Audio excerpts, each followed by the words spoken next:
Hello, जय हिंद, नमस्कार, राधे राधे। मैं रोहित तंवर आप सभी का एक बार फिर से हार्दिक स्वागत करता हूं आपके अपने प्लेटफॉर्म टारगेट गुरुकुल पर। साथियों, जैसा कि मुझे पता चला कि कल आप लोगों का एग्जाम है, वो भी पॉलिटिकल साइंस सेकंड पेपर का, बीए फर्स्ट सेमेस्टर का। तो मुझे एक पीवाईक्यू मिला है जो 2021 का है। हम इस पीवाईक्यू के थ्रू जानेंगे कि हमको क्वेश्चंस को लिखना कैसे है और इस एग्जाम में कौन से क्वेश्चन महत्वपूर्ण हो सकते हैं कल के लिए। अब आप कहेंगे इतना लेट वीडियो क्यों आ रहा है, क्योंकि मैं थोड़ा सा बिजी था और रुद्र का मेरे पास कॉल आया कि भैया ऐसा ऐसा, तो मैंने सोचा कि वीडियो ही बना देते जिससे कि ज़्यादा से ज़्यादा लोगों की हेल्प हो जाएगी।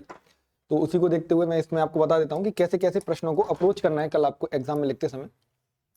पहले तो आपको पता होगा कि 5 क्वेश्चंस करने होते हैं, आते आपके 10 हैं क्योंकि आपने एग्जाम तो इतने दे लिए हैं, तो यानी कि 2 में से 1 क्वेश्चन करना है। यूनिट कितनी है सर? 4 यूनिट अपनी, 4 यूनिट में से 5 क्वेश्चन करने हैं।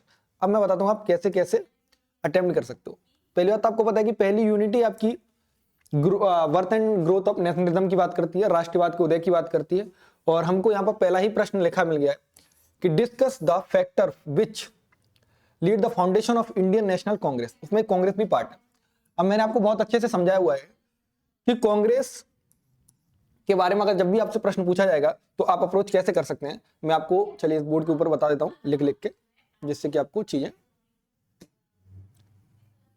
क्लियर हो जाए। ठीक है, अब देखिए कांग्रेस की जब भी बात आए मेरे भाई, आपको पता होना चाहिए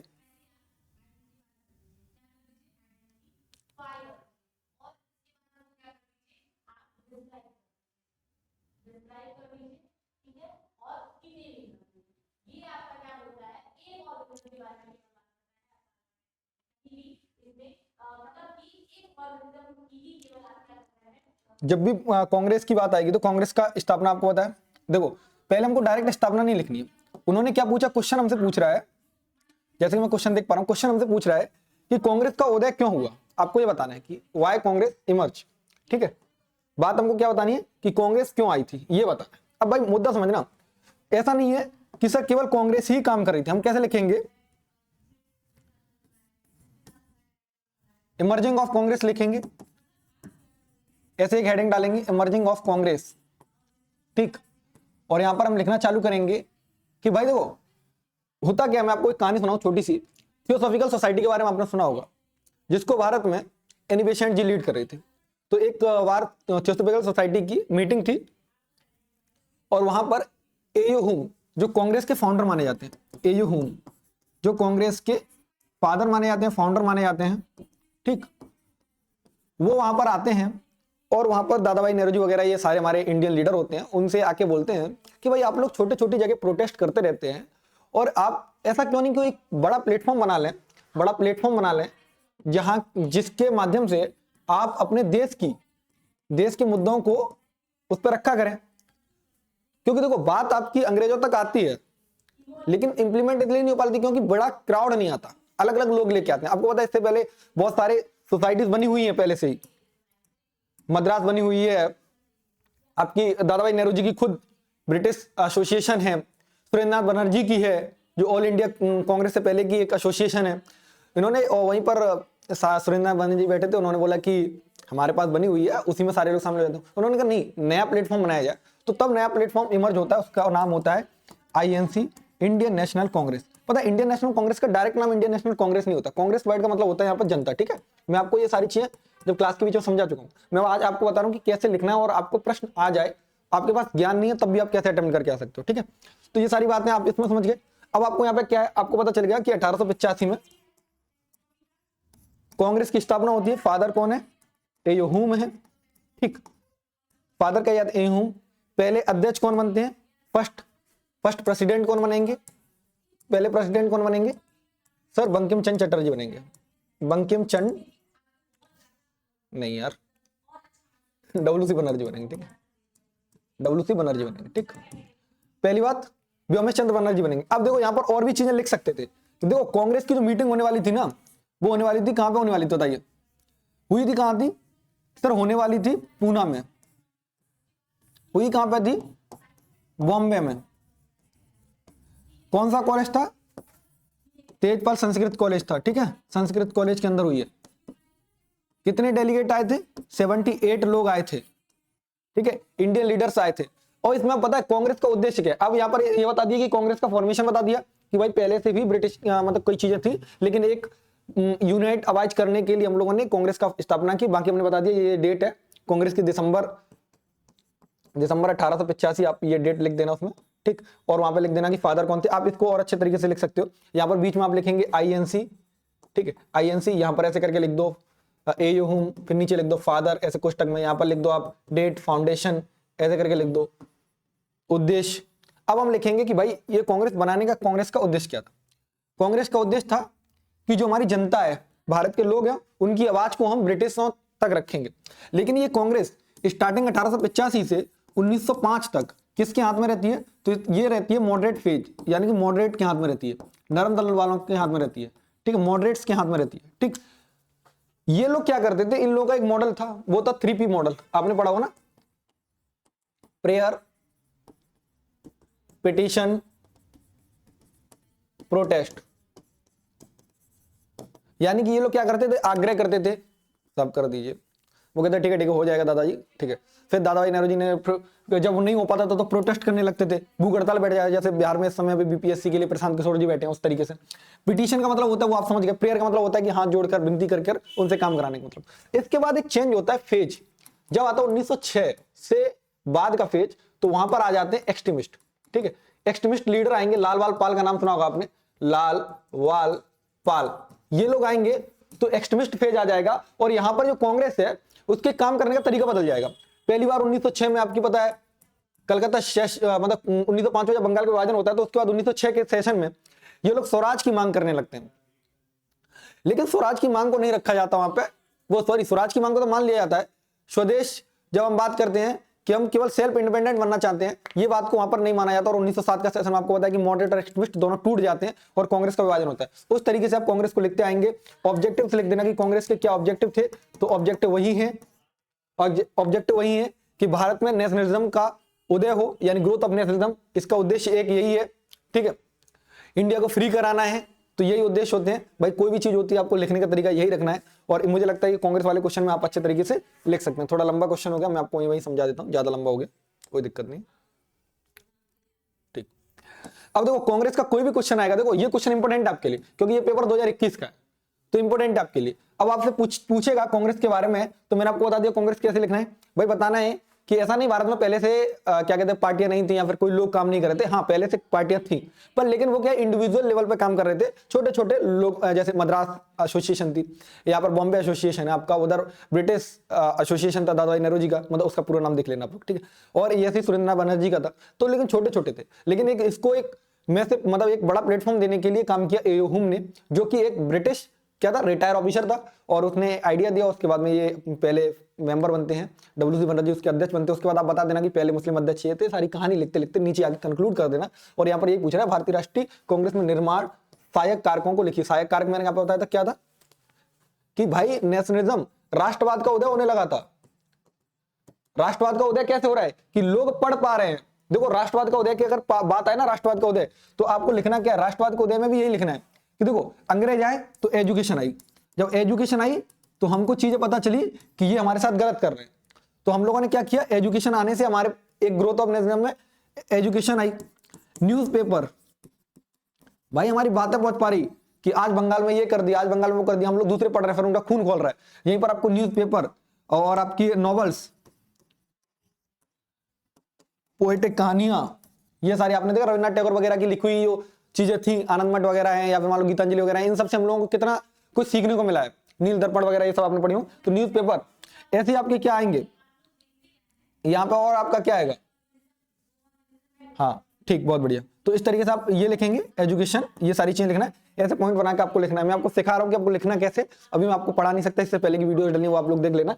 पर लेकिन आपके पास इतना टाइम नहीं, बस आज आप इतना सीख लीजिए कि आपको लिखना कैसे, और अटेम्प्ट करना आप सीख गए तो फिर आप कर लेंगे। देखो यहाँ पे क्या लिखा है, नर्मदलीय नेताओं की योजनाओं तथा नीतियों की परीक्षण कीजिए। अरे मैंने आपको बताया तो भाई नर्मदल वाले कौन है, आप समझ गए ना, दादाभाई नेहरूजी, फिरोज शाह मेहता वगैरह, ये सब किसमें आएंगे, नर्मदल में आएंगे, ठीक।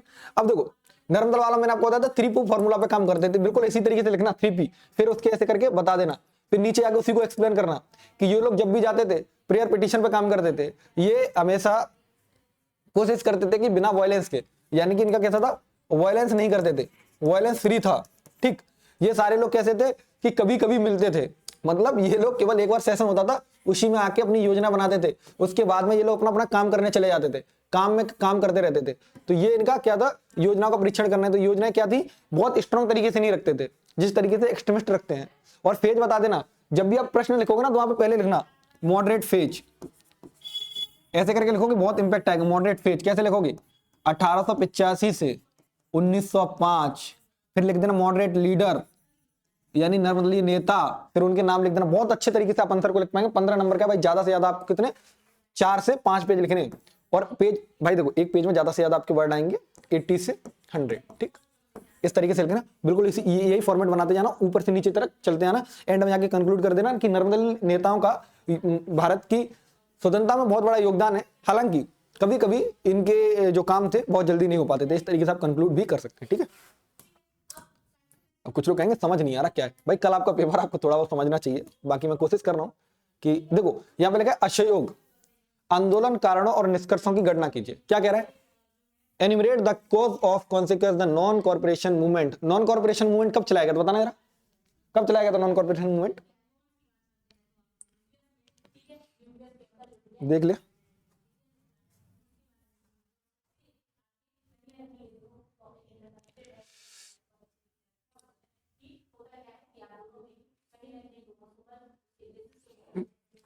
देखो, नॉन कॉर्पोरेशन मूवमेंट के बारे में आपको बताता हूं कि क्यों। देखो इसमें क्वेश्चन क्या कह रहा है, क्वेश्चन क्या कह रहा है,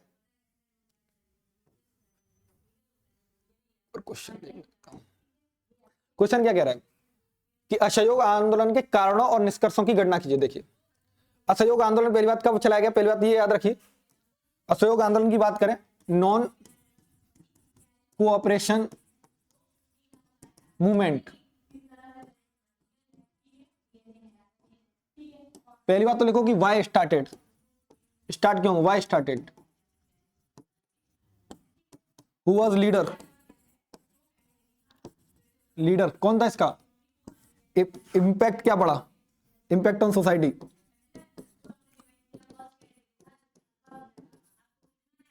एंड में जाकर लिखो तो फेल्यूअर्स। यही क्वेश्चन है ना। देखो कैसे लिखेंगे, वाई स्टार्टेड, क्योंकि आपने क्या देखा कि 1919 में क्या हुआ सर, जलियांवाला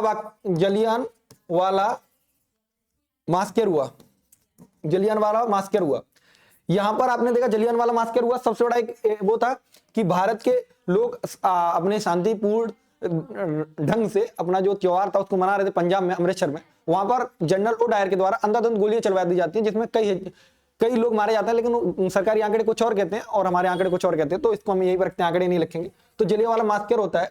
इसके बाद गांधी जी कहते हैं कि भाई देखो, बहुत गलत हुआ हमारे लोगों के साथ में, और हमें क्या करना चाहिए, एक प्रोटेस्ट करना चाहिए, और जिससे हमें बताना चाहिए अंग्रेजों को कि हम आपका अब सहयोग नहीं करेंगे। क्योंकि उस टाइम पर आपको पता है वर्ल्ड वॉर चल रहा है, 1919 से लेकर के 22 तक, 22-23 ऐसा कुछ देख लेना, 18 होता है, 18 के बाद वर्ल्ड वॉर चल रहा है, वर्ल्ड वॉर चल रहा है, ये वर्ल्ड वॉर के टाइम की बात है। तो वो कह रहे हैं कि अब हम आपका सहयोग नहीं करेंगे। अब पता क्या हुआ, देखो जलियांवाला हत्याकांड के बाद में साथ में एक चीज हो जाती है, खिलाफत मूवमेंट सुना है, अरे खलीफा को कर दिया था, तो यहां पर मुस्लिम भी क्या थे, गुस्से में थे। तो यानी कि दोनों चीजें मिल गई। क्या मिला, एक तो मुस्लिम का सपोर्ट मिलेगा इसमें, प्लस कांग्रेस यानी कि गांधी जी, दोनों मिलकर क्या छेड़ते हैं, नॉन कॉर्पोरेशन मूवमेंट छेड़ते हैं। कब, 1920 में। ये डेट लिखो, ऐसे लिखना आपको बिल्कुल, ठीक है। खिलाफत आपको इसके लिखना, ऑब्जेक्टिव क्या थे, खलीफा को उनकी कुर्सी दिलाना था, भारत के लोगों के लिए न्याय मांगना था, ठीक है, न्याय, जांच कराना था अच्छे तरीके से, किसकी, जलियांवाला हत्याकांड की।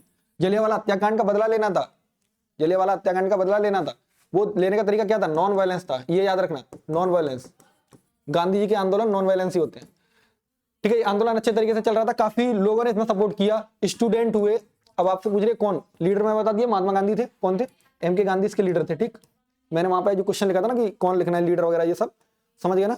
देखो स्टार्टेड पता चल गया, बाय स्टार्टेड जलियांवाला हत्याकांड, खिलाफत मूवमेंट, हुआ लीडर महात्मा गांधी, डेट वगैरह लिख लेना उसी तरीके से। इंपैक्ट क्या पड़ा मैंने बताया कि इसमें स्टूडेंट सपोर्ट कर रहे हैं।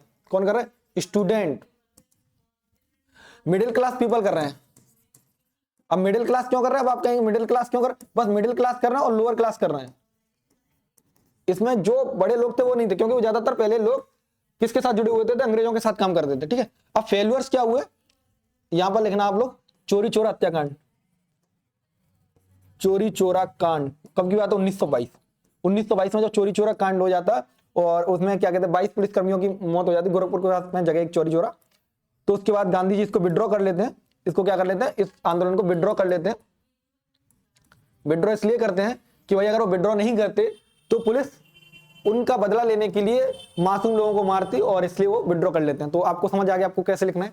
अब भाई इतना भी लिख दोगे ना तब भी आप पास हो जाओगे, ठीक है। चलो मैंने आपको इतना बता दी, अब एक क्वेश्चन अलग देखते हैं।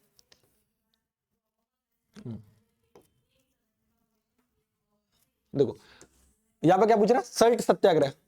What was salt Satyagraha, highlight the importance in the civil disobedience movement. भाई ये नहीं लिख पाओगे, अरे डांडी से चालू होगा, नहीं साबरमती से चालू होगा, डांडी तक जाएगा, ठीक।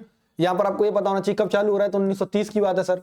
1930 में ये गांधी जी क्यों कर रहे हैं, क्योंकि नमक का जो प्राइस था बहुत ऊपर था, उसको तोड़ते हैं, अलग अलग जगह से लोग इसमें पार्टिसिपेट करते हैं।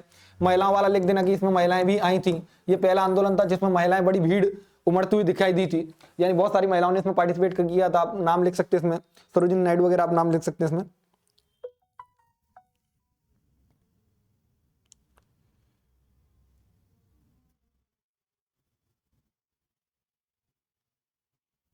ठीक, गांधी जी की क्या कहते हैं, गांधी जी ने इसमें 1930 में चालू किया था। और ये आप याद रखना, मैं थोड़ा देख के बता देता हूं आपको, सही रहेगा ना।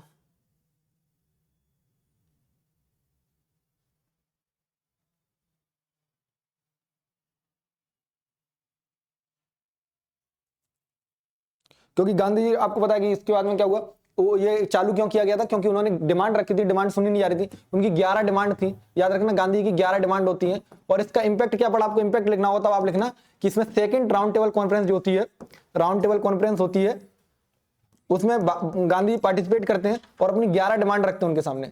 11 डिमांड में आपको एक डिमांड वो भी याद होगी कि उसमें बोला गया था कि पॉलिटिकल जो प्रिजनर आपने पकड़े उनको छोड़ दिया जाए, और गांधी की इरविन के साथ में होता है, तो इसे बोलते हैं गांधी इरविन समझौता, ठीक है, गांधी इरविन पैक्ट, ठीक। और उसके बाद इसको बंद कर दिया जाता था, ठीक। तो बस ये डेट वगैरह देख लेना, आपको लिखना किस तरीके से मैंने आपको ये बता दिया, ठीक।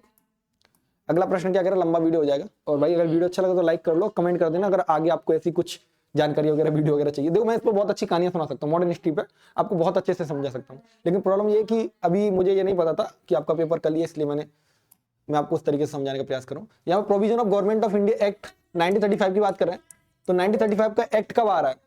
अब भाई देखो साइमन कमीशन भारत आया, कब आ रहा है साइमन कमीशन, 1927। तो यहां पे आप ये लिखेंगे फेल्यूअर्स के बाद में, किसका फेल्यूर हुआ, साइमन कमीशन। इसको बोला क्या था, साइमन गो बैक के नारे लगे, लाला लाजपत राय जी की मृत्यु होती है, उसके बाद में गवर्नमेंट को पता चल गया है कि देखो साइमन ये वाला चल गया, गांधी इरविन पैक्ट हो गया।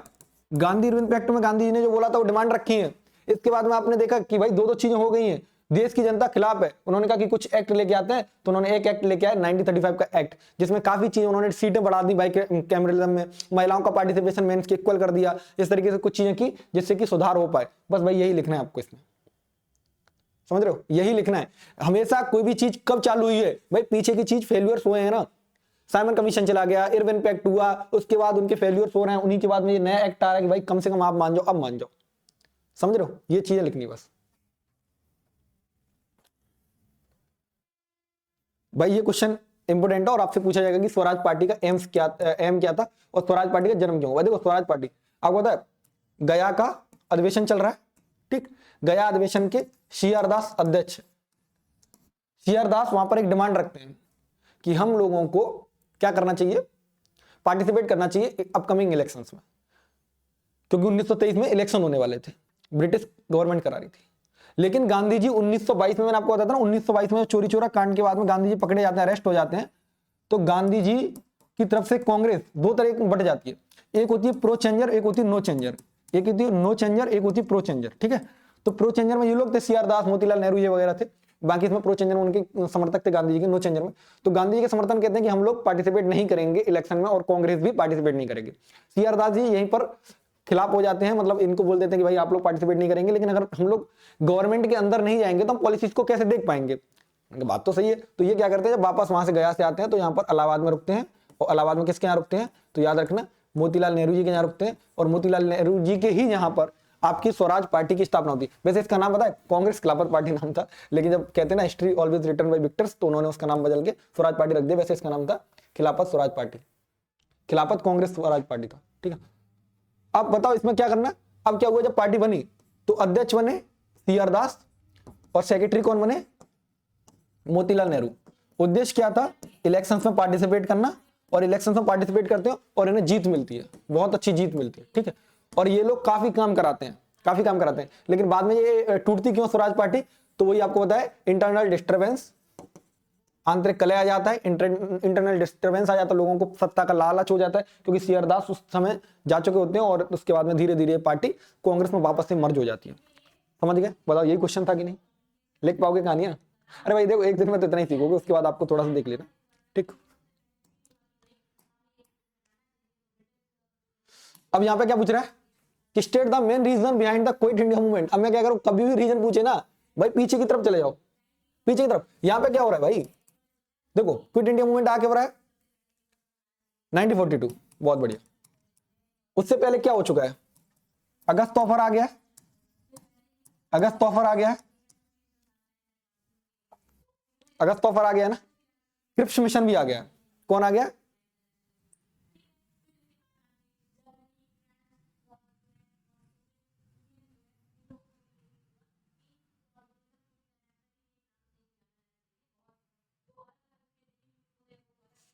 कौन आ गया, तो क्रिप्स मिशन भी आ गया है। तो देखो फेल्यूर लिखना, failure of Cripps mission, failure of August offer.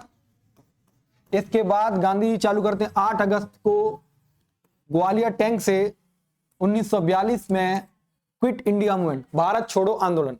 और ये क्यों हो रहा है चालू, तो आपको पता चलेगा कि क्रिप्स मिशन में जो बातें कही गई थी वो बातें मानी नहीं जा रही थी, क्योंकि उन्होंने बोला था कि जो चीजें लागू होंगी ना वो क्या कहते हैं, हमारी जो लड़ाई है वर्ल्ड वॉर सेकंड जो चल रहा था 1939 से जो 44 के बीच में चला है ये world war, second world war, कि ये जीतने या हारने के बाद में ही चीजें लागू होंगी। और पता ही था कि भाई ये कमजोर थे ब्रिटिश उस टाइम पे।